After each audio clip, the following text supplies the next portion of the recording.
Kurumirira thiirĩ wa ciringi birioni 76 cia NHIF iri ciringi birioni 33 na cia SHA birioni 43, kiama kia mathibitari ma andu kiumbe matura-ini na matauni-ini RUPHA nikiheanite mukana wa thiku 14 thiirĩ uyu ukorwo rihitwo.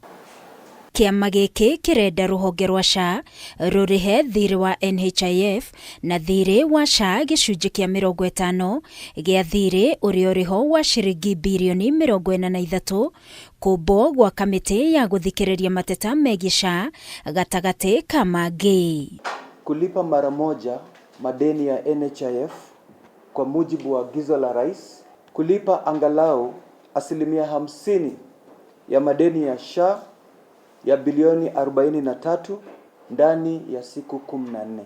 Why is it that, Honorable Chief Justice, a whole year after SHA was formed, you have not constituted the Dispute Resolution Tribunal? It is unfair for the health sector, and it's not for hospitals only. This is justice denied. It's also unfair for patients. Maugete maundu maya maga kuhingio, mathibitari maingi nimegutahwo kana mahingwo undu uria gutiga AKENYA magithinika makiria. We are willing to continue with the difficulties we have been having for the next 14 days. After that, we only have two options. Either we all collapse and we get auctioned and sold out, and then there is no hospital, or they pay us something and we continue offering services to the Kenyan people. Nimokireire Minister wa ugima wa mwiri ANDU makiuga niwe urathoga na kuingirira ruhonge rwa SHA, makiuga uteti ndubatie kuingirio sekta-ini ya ugima wa mwiri na makoria Duale amahe gitio atekumeta aici. Today as we are speaking, we don't know whether it is the board of SHA that is handling the issues of SHA, or it is the Cabinet Secretary. We wish to ask the Cabinet Secretary, Honorable Duale, to respect healthcare professionals.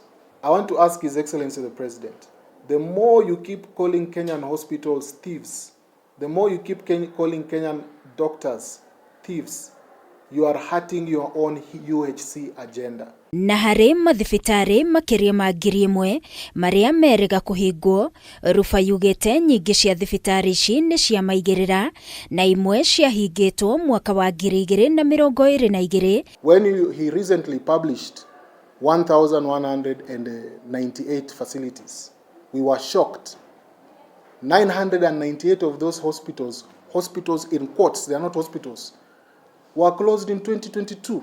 They don't exist. The claims which have been rejected, the 10.6 billion, are being reversed today as we speak. Why are they reversing them if they were fraudulent? This is why we are saying theatrics. We are asking the Cabinet Secretary, stop theatrics. Stop theater, stop drama. Reu makienda Duale acabithie maritwa ma thibitari 24 iria aneanite maritwa macio kuri DCI. Out of the 30 billion shillings that NHIF had not paid hospitals by the time of transition, 83 hospitals account for 15 billion shillings. 22 of those hospitals are public hospitals. Those 22 hospitals account for 6 billion, and the entire list of hospitals at NHIF that were owed money is over 2,600. If we must say that NHIF debt is fraudulent, we must accuse Kenyatta National Hospital of fraud, Moi Teaching Referral of fraud, KU Teaching and Research Hospital of fraud. Gerifotera Kameme TV ni njitagwo Wangui wa Muiruri.